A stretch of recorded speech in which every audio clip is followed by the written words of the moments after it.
வணக்கம். சுப்ரீம் செய்திகளுக்காக இரா செல்வமணி. புதுச்சேரிக்கு எந்த நிதி நெருக்கடியும் இல்லை, தேவையான நிதியை மத்திய அரசு வழங்கியுள்ளது. மத்திய இணையமைச்சர் எல் முருகன் பேட்டி. புதுச்சேரி தாவரவியல் பூங்காவில் நடைபெற்று வரும் மலர் காய்கனி கண்காட்சி பார்த்து ரசித்து வரும் லட்சக்கணக்கான மக்கள். சாலையில் போக்குவரத்து நெரிசல். மடுகரையில் உள்ள ஸ்ரீ மரகதவல்லி உடனுரை மரக்காளீஸ்வரர் ஆலய மகா கும்பாபிஷேக விழாவில் திரளான பக்தர்கள் கலந்து கொண்டு சாமி தரிசனம் செய்தனர். இனி விரிவான செய்திகள். புதுச்சேரி மாநிலத்திற்கு எந்த நிதி நெருக்கடியும் இல்லை, தேவையான நிதியை மத்திய அரசு வழங்கியுள்ளது என்று மத்திய இணையமைச்சர் எல் முருகன் தெரிவித்துள்ளார். புதுச்சேரியில் உள்ள தனியார் உணவகத்தில் செய்தியாளர்களை சந்தித்த மத்திய இணையமைச்சர் எல் முருகன், டெல்லியில் வரலாற்று சிறப்புமிக்க வெற்றியை பாஜக பெற்றுள்ளது. கடந்த 10 ஆண்டுகளில் இங்கிலாந்தை பின்தள்ளி வளர்ந்து வரும் பொருளாதார நாடுகள் வரிசையில் இந்தியா 5வது நாடாக உள்ளது. 2027இல் 3வது நாடாக முன்னேறும். அடுத்த 25 ஆண்டு வளர்ச்சிக்கான மிகச்சிறந்த பட்ஜெட் தாக்கல் செய்யப்பட்டுள்ளது. 3432 கோடி புதுச்சேரிக்கு ஒதுக்கப்பட்டுள்ளது. 1450 கோடிக்கு ஜிப்மருக்கு ஒதுக்கப்பட்டுள்ளது. 186 கோடி புதுச்சேரியின் குடிநீர் தேவைக்காக ஒதுக்கீடு. புதுச்சேரி, காரைக்கால், மாஹே ரயில்வே நிலையங்களை மேம்படுத்த நடவடிக்கை மேற்கொள்ளப்பட்டுள்ளது. வளர்ச்சியடைந்த பாரதம் என்ற நோக்கத்தோடு இந்த பட்ஜெட் போடப்பட்டுள்ளது. இந்தியாவை முன்னேறிய நாடாக இந்த பட்ஜெட் கொண்டு செல்லும். பட்ஜெட்டில் அறிவிக்கப்பட்டுள்ள திட்டம் அனைத்து மாநிலங்களுக்கான திட்டம். தேவையான பட்ஜெட் புதுச்சேரிக்கு கொடுக்கப்பட்டுள்ளது. புதுச்சேரிக்கு எந்த நிதி நெருக்கடியும் இல்லை, தேவையான நிதியை மத்திய அரசு வழங்கியுள்ளது என்று தெரிவித்தார். பாண்டிச்சேரி கொடுக்கப்பட்டிருக்கிறது. அதில் அவர்கள் 3 லட்சத்திலிருந்து 5 லட்சம் ரூபாய்க்கான நிதியை இது மூலயமாக பெற முடியும். அதே மாதிரி காட்டன் உற்பத்தியில் நம்மளுடைய பாண்டிச்சேரிக்கு மிகப்பெரிய அளவில் வருமானம் வர இருக்கிறது. அதே போல் பேசிக் கஸ்டம் டியூட்டி ஆனது நம்மளுடைய பாண்டிச்சேரிக்கு பொறுத்தளவுக்கு சப்போர்ட் டெக்ஸ்டைல் இண்டஸ்ட்ரியில் சப்போர்ட் பண்ணும் விதமாக இந்த பாண்டிச்சேரிக்காக கொடுக்கப்பட்டிருக்கிறது. அதே போல் நம்மளுடைய மிக முக்கியமான மிகப்பெரிய ஒரு அனௌன்ஸ்மெண்ட் இந்த பட்ஜெட்டில் என்ன வந்திருக்குன்னா, நடுத்தர மக்கள் நம்ம எல்லாரும் இன்னைக்கு கிட்டத்தட்ட எல்லாரும் கூட 1 லட்சம் ரூபாய் மாதம் சம்பளம் வாங்கினா இனிமேல் வரி கட்ட தேவை. 12 லட்சம் ரூபாய் வரலும் சம்பாதிப்பவர்களுக்கு வரி கட்ட தேவையில்லை. அந்த வரியானது முழுமையாக விலக்களிக்கப்பட்டிருக்கிறது என்ற அந்த ஒரு பட்ஜெட் ஆனது நமக்கு மிகப்பெரிய ஒரு வரப்பிரசாதமாக இந்த பட்ஜெட் ஆனது இருக்கிறது.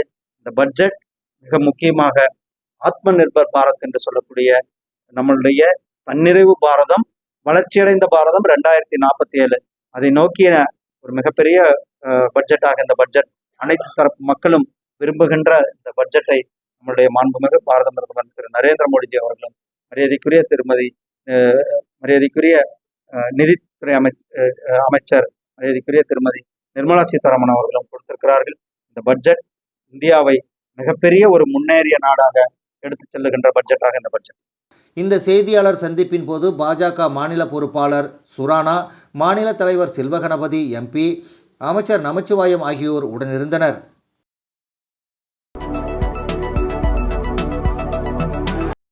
புதுச்சேரி தாவரவியல் பூங்காவில் நடைபெற்று வரும் மலர் கண்காட்சியை லட்சக்கணக்கான மக்கள் பார்த்து ரசித்து வருகின்றனர். புதுச்சேரி அரசின் வேளாண் மற்றும் விவசாயிகள் நலத்துறை சார்பில் தாவரவியல் பூங்காவில் வேளாண் விழா 2025 மற்றும் 35வது காய்கறி கனி மலர் கண்காட்சி நேற்று முன்தினம் துவங்கியது. இந்த கண்காட்சியில் வண்ண மலர்கள், காய்கறிகள் மற்றும் பழங்களின் வடிவமைப்புகள், கொய் மலர்கள், தொட்டி வளர்ப்பு மலர்ச்செடிகள், வீரிய காய்கறிகள் ரகங்கள், வீரிய பழ ரகங்கள் ஆகியவை பார்வைக்கு வைக்கப்பட்டுள்ளன.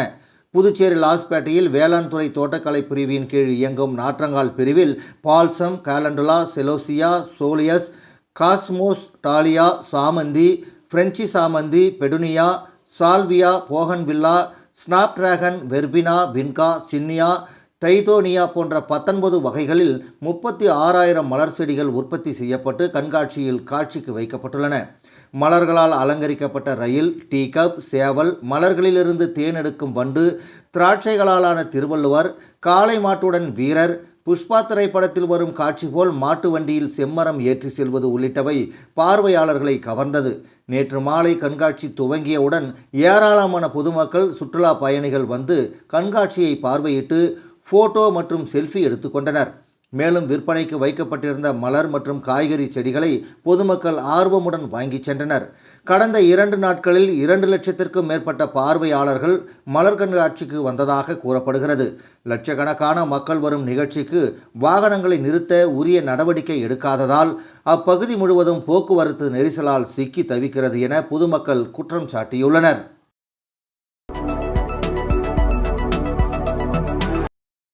மடுகரையில் உள்ள ஸ்ரீ மரகதவல்லி உடனுறை மரக்காளீஸ்வரர் ஆலய மகா கும்பாபிஷேக விழாவில் திரளான பக்தர்கள் கலந்து கொண்டு சாமி தரிசனம் செய்தனர். புதுவை மாநிலம் நெட்டப்பாக்கம் கொம்யூன் மடுகரை கிராமத்தில் அமைந்துள்ள ஸ்ரீ மரகதவல்லி உடனுறை மரக்காளீஸ்வரர் ஆலயத்தில் இன்று காலை 8:30 மணி அளவில் அஷ்டபந்தன மகா கும்பாபிஷேகம் சிறப்பான முறையில் நடைபெற்றது.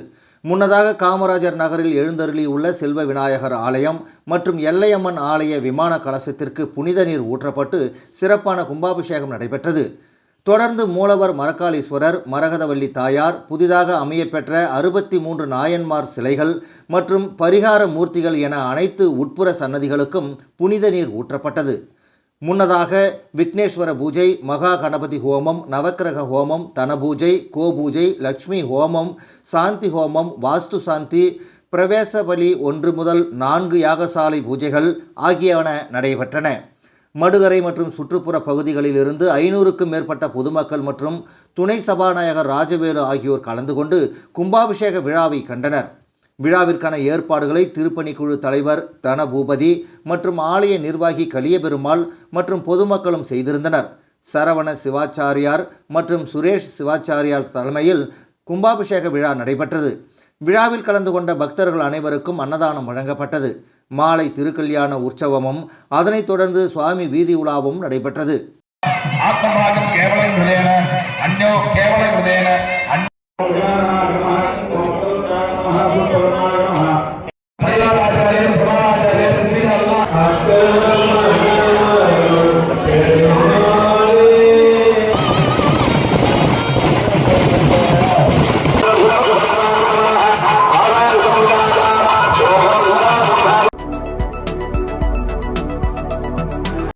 புதுச்சேரி வில்லியனூர் கொம்யூன் பஞ்சாயத்திற்கு உட்பட்ட குரும்பாம்பட்டு வீட்டு வசதி வாரிய குடியிருப்போர் நலவாழ்வு சங்கம் சார்பில் தை திருநாள் 2025க்கான கோலப்போட்டி மற்றும் விளையாட்டுப் போட்டிகள் நடைபெற்றன.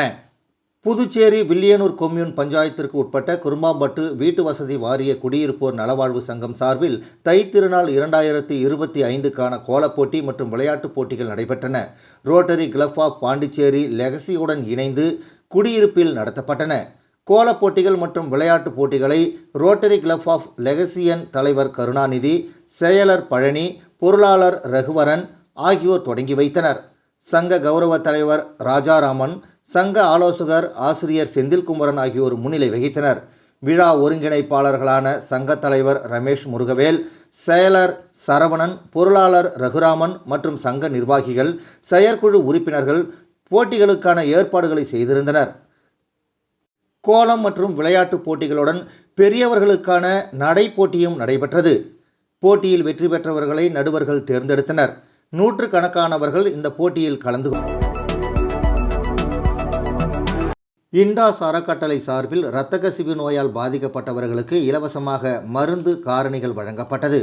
நாடு முழுவதும் 43 திட்ட அலுவலகங்கள் மூலம் 22 மாநிலங்களில் புற்றுநோயால் பாதிக்கப்பட்டு சிகிச்சை பெறுபவர்களுக்கு இலவசமாக தங்குமிடம், ஊட்டச்சத்து நிறைந்த உணவு மற்றும் ஆற்றுப்படுத்துதல் என பல்வேறு சேவைகளை இண்டாஸ் அறக்கட்டளை செய்து வருகிறது. அந்த வகையில் புதுச்சேரி கோரிமேடு பகுதியில் உள்ள ஹீமோபோலியா மையத்தில் இண்டாஸ் அறக்கட்டளை மூலம் இரத்த கசிவு நோயால் பாதிக்கப்பட்டவர்களுக்கு மருந்து காரணிகள் வழங்கப்பட்டது. இதில் சுமார் 75க்கும் மேலான இரத்த கசிவு நோயால் பாதிக்கப்பட்டவர்கள் கலந்து கொண்டு பயனடைந்தனர். மேலும் நிகழ்ச்சிக்கு பாண்டிச்சேரி ஹீமோபோலியா அமைப்பின் தலைவி டாக்டர் நளினி மற்றும் கடலூர் அரசு மருத்துவக் கல்லூரி மற்றும் மருத்துவமனை குழந்தைகள் துறை பேராசிரியர் டாக்டர் ராமநாதன் ஆகியோர் தலைமை தாங்கினர். மேலும் இதில் சென்னை இண்டாஸ் அறக்கட்டளையின் திட்ட இணை ஒருங்கிணைப்பாளர் பரத் மற்றும் மனநல ஆலோசகர் விக்னேஷ், எமி சின்ட்ரலா மேரி ஆகியோர் சேவைகளை பற்றி விளக்கினர். மற்றும் அலுவலக உதவியாளர் அவினாஷ் உட்பட பலர் இதில் கலந்து கொண்டனர். விளம்பர இடைவேளைக்கு பிறகு செய்திகள் தொடரும். Thank you. பாருப்பா, ம் பத்மா கை நிறைய புதுசா வளையல் போட்டிருக்கா. அத நீங்க எப்ப பாத்தீங்க? கோயிலுக்கு போனப்ப பார்த்தேன். ஆ? ஆ, அப்போ கோவிலுக்கு போனது சாமிய கும்பிட இல்ல. ஏன்பா ஏன் முன்னாடி வந்து நின்னு சாமி கும்பிட்டா நான் பார்க்க மாட்டேனா? ம். எனக்கும் வேணும் புது வளையல். இப்ப தங்கத்தோட விலை என்னன்னு தெரியுமா? பாரு, ஜோஸ் ஆலுகாஸ்ல இப்போ ஒரு புது ஆஃபர் இருக்கு. தங்க நகைகளின் சேதாரத்தில் பிளாட் 50% தள்ளுபடி. புரிஞ்சுதா? குட். அப்படின்னா ஜோஸ் அலுகாஸ் போலாமா? செய்திகள் தொடர்கின்றன. விழுப்புரம் மாவட்டம் வானூர் அருகே 140 ஆண்டுகள் பழமை வாய்ந்த குட்டிகாண்டவர் ஆலய மகா கும்பாபிஷேக விழாவில் திரளான பக்தர்கள் பங்கேற்று சாமி தரிசனம் செய்தனர். விழுப்புரம் மாவட்டம் வானூர் அருகே உள்ள இடையஞ்சாவடி கிராமத்தில் எழுந்தருளியுள்ள 140 ஆண்டுகள் பழமை வாய்ந்த அருள்மிகு குட்டி ஆண்டவர் ஆலய கும்பாபிஷேகமானது வெகு விமர்சையாக நடைபெற்றது. முன்னதாக கடந்த 8ஆம் தேதி காலை மங்கள இசையுடன் விக்னேஸ்வர பூஜை, மகா கணபதி ஹோமம், மகாலட்சுமி ஹோமம், நவக்கிரக ஹோமம் உள்ளிட்ட பூஜைகளுடன் துவங்கியது.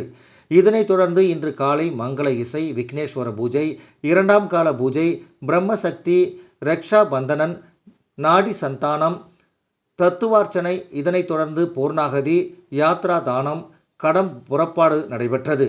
இதனைத் தொடர்ந்து மங்கள வாத்தியங்கள் முழங்க, பட்டாச்சாரியர்கள் வேத மந்திரங்கள் முழங்க, மூலவர் குட்டியாண்டவர் ஐயனாரப்பன் ஆலய கோபுர கலசத்திற்கு புனித நீர் ஊற்றப்பட்டது. இதனைத் தொடர்ந்து பரிவார மூர்த்திகளான ஸ்ரீ பால விநாயகர், ஸ்ரீ பாலமுருகன், ஸ்ரீ தட்சிணாமூர்த்தி, ஸ்ரீ சிவன், ஸ்ரீ துர்க்கை உள்ளிட்ட பரிவார மூர்த்திகளுக்கும் புனித நீர் ஊற்றப்பட்டது. இதில் சுற்று வட்டார பகுதிகளைச் சேர்ந்த திரளான பக்தர்கள் கலந்து கொண்டு சாமி தரிசனம் செய்தனர். நிகழ்ச்சிக்கான ஏற்பாட்டினை குலதெய்வ வழிபாட்டாளர்கள் மற்றும் இடையஞ்சாவடி கிராம பொதுமக்கள் வெகு விமர்சையான முறையில் செய்திருந்தனர். மேலும் விழாவில் கலந்து கொண்ட 1000க்கும் மேற்பட்ட பக்தர்களுக்கு அறுசுவை விருந்து வழங்கப்பட்டது.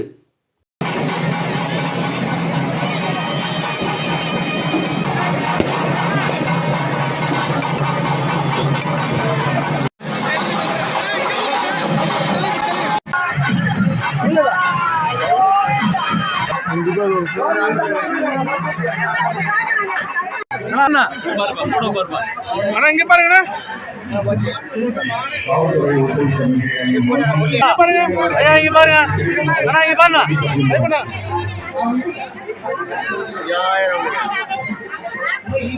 ஓகே ஓகேண்ணா.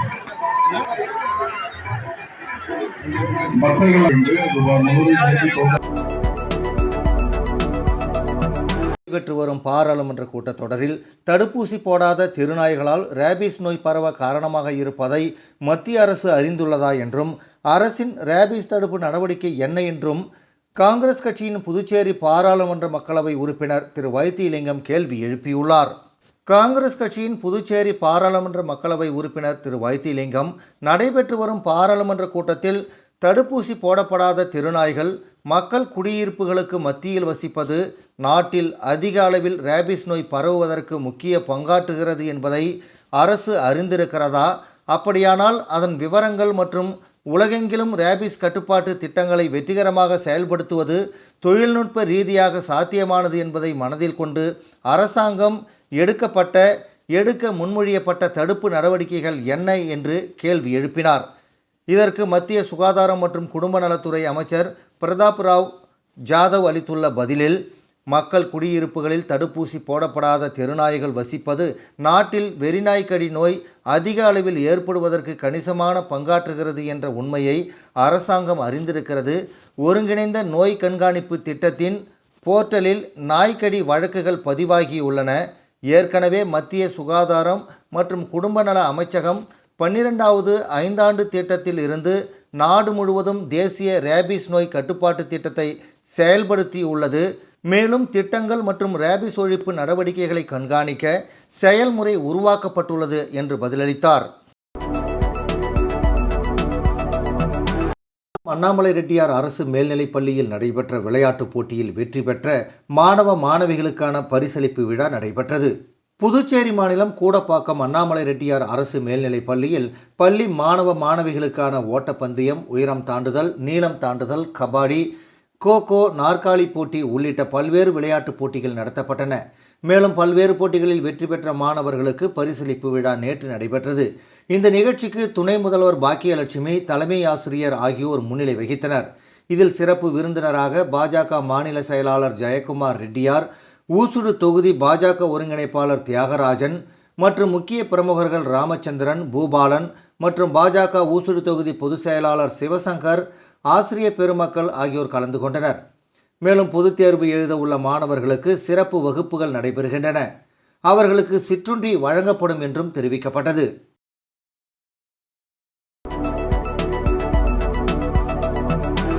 பேட்டை ரங்கவிநாயகர் வீதியில் சிமெண்ட் சாலை அமைப்பதற்கான பணியினை தொகுதி சட்டமன்ற உறுப்பினர் பிரகாஷ்குமார் பூமி பூஜை செய்து தொடங்கி வைத்து அப்பகுதி மக்களின் உபயோகத்திற்கு அர்ப்பணித்தார். புதுவை முத்தியால்பேட்டை தொகுதி ரங்கவிலாஸ் தோட்டம் பின்புறம் காந்தி வீதி டெய்லி நீட்ஸ் அருகில் உள்ள ரங்க விநாயகர் வீதியில் 40 ஆண்டுகளுக்கும் மேலாக உள்ள மண்பாதையை சிமெண்ட் சாலையாக மாற்ற தொகுதி சட்டமன்ற உறுப்பினர் பிரகாஷ்குமார் நடவடிக்கை எடுத்து 2022-23, 2023-24 சட்டமன்ற தொகுதி மேம்பாட்டு நிதியிலிருந்து 10,50,000 ரூபாய் மதிப்பில் பணியினை பூமி பூஜை செய்து சாலையை பொதுமக்கள் உபயோகத்திற்கு அர்ப்பணித்து வைத்தார். இந்த நிகழ்ச்சியில் அப்பகுதி மக்கள், சட்டமன்ற உறுப்பினர்களின் ஆதரவாளர்கள் திரளாக கலந்து கொண்டனர்.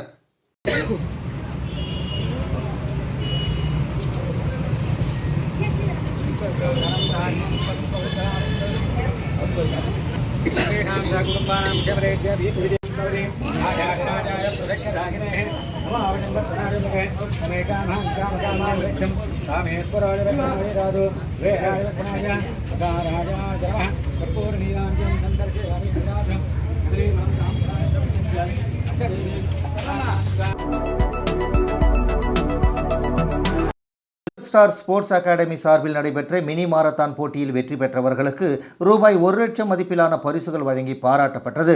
ஃபியூச்சர் ஸ்டார் ஸ்போர்ட்ஸ் அகாடமி சார்பில் பாண்டிச்சேரி மினி மாரத்தான் போட்டி புதுச்சேரி கடற்கரை சாலை காந்தி சிலை அருகே நடைபெற்றது. இதில் சுமார் 1,500க்கும் மேற்பட்ட ஆண்கள், பெண்கள், மாணவர்கள் என 19 வயதுக்கு உட்பட்டவர்களும் கலந்து கொண்டு தங்களது திறமைகளை வெளிப்படுத்தினர். இந்த நிகழ்ச்சியில் சிறப்பு விருந்தினராக இந்திரா இண்டன் கேஸ் சர்வீஸ் உரிமையாளர் பரசுராமன் மற்றும் ஐஸ்வர்யம் ஆயில் உரிமையாளர் சதீஷ்குமார் ஆகியோர் தலைமை தாங்கி போட்டியினை துவக்கி வைத்தனர். மேலும் இதில் சிறப்பு அழைப்பாளர்களாக ரெயின்போ மெட்ரிக் ஸ்கூல் தாளாளர் Abdul Bhagat, rainbow matric school முதல்வர் சுமதி ஆகியோர் கலந்து கொண்டு வெற்றி பெற்ற மாணவர்களுக்கு ரூபாய் 1,00,000 மதிப்பிலான பரிசுகளை வழங்கி பாராட்டினார்கள்.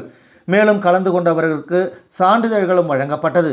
நிகழ்ச்சிக்கான ஏற்பாடுகளை ஃபியூச்சர் ஸ்டார் ஸ்போர்ட்ஸ் அகாடமி நிர்வாக இயக்குனர் டயானா மோகன்தாஸ் உட்பட நிர்வாகிகள் செய்திருந்தனர்.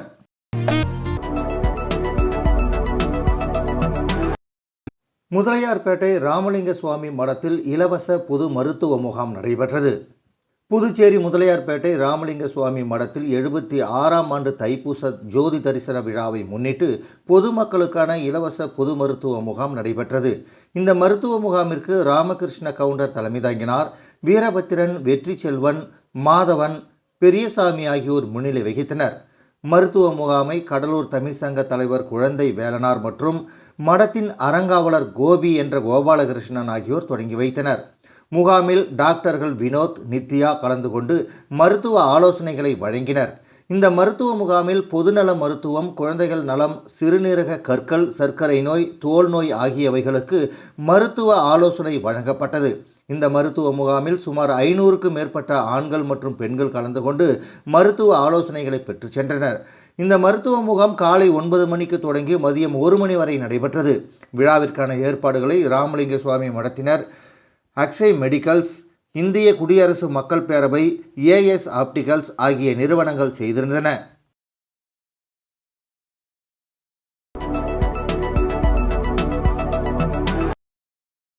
புதுடெல்லி சட்டப்பேரவை தேர்தலில் பாஜக வெற்றி பெற்று ஆட்சியை பிடித்ததை தொடர்ந்து ஊசுடு தொகுதி பாஜகவினர் பட்டாசுகள் வெடித்தும் இனிப்புகளை வழங்கியும் கொண்டாடினர். புதுடெல்லி சட்டப்பேரவை தேர்தல் கடந்த 5ஆம் தேதி நடைபெற்று சனிக்கிழமை வாக்குகள் எண்ணப்பட்டன. இதில் பாஜக பெரும்பான்மை இடங்களை கைப்பற்றி ஆட்சி அமைக்கிறது. இந்த வெற்றியை கொண்டாடும் வகையில் ஊசுடு தொகுதி பாஜக நிர்வாகிகள், தொண்டர்கள் 10 கண்ணு சந்திப்பில் ஒன்று திரண்டு அமைச்சர் சாய் ஜே சரவணகுமார் அறிவுறுத்தலின்படி, தொகுதி ஒருங்கிணைப்பாளர் சாய் தியாகராஜன் வழிகாட்டுதலின்படி மகிழ்ச்சியுடன் முழக்கமிட்டனர். இந்த நிகழ்ச்சியில் பாஜக தொகுதி தலைவர் முத்தாலு முரளி, பொதுச் செயலாளர் சிவசங்கர், மகளிர் அணி மல்லிகா, கிளை தலைவர்கள் முரளி, குப்புசாமி, ஏழுமலை, கோபி, ஜீவா, மைக்கேல், அஜித் குமார் மற்றும் இளைஞர் அணி உலகு, கட்சி நிர்வாகிகள் ரகுராமன், கவிதா, விஜி மற்றும் கட்சி பிரமுகர்கள் ஏராளமானோர் கலந்து கொண்டனர். தொடர்ந்து வெற்றியை கொண்டாடும் வகையில் பொதுமக்களுக்கு இனிப்புகள் வழங்கப்பட்டன. மீண்டும் முதன்மை செய்திகள். புதுச்சேரிக்கு எந்த நிதி நெருக்கடியும் இல்லை. தேவையான நிதியை மத்திய அரசு வழங்கியுள்ளது. மத்திய இணையமைச்சர் எல். முருகன் பேட்டி. புதுச்சேரி தாவரவியல் பூங்காவில் நடைபெற்று வரும் மலர் காய்கனி கண்காட்சி பார்த்து ரசித்து வரும் லட்சக்கணக்கான மக்கள். சாலையில் போக்குவரத்து நெரிசல். மடுகரையில் உள்ள ஸ்ரீ மரகதவல்லி உடனுரை மரக்காளீஸ்வரர் ஆலய மகா கும்பாபிஷேக விழாவில் திரளான பக்தர்கள் கலந்து கொண்டு சாமி தரிசனம் செய்தனர். இந்த செய்தி அறிக்கை இத்துடன் நிறைவு பெறுகிறது. வணக்கம்.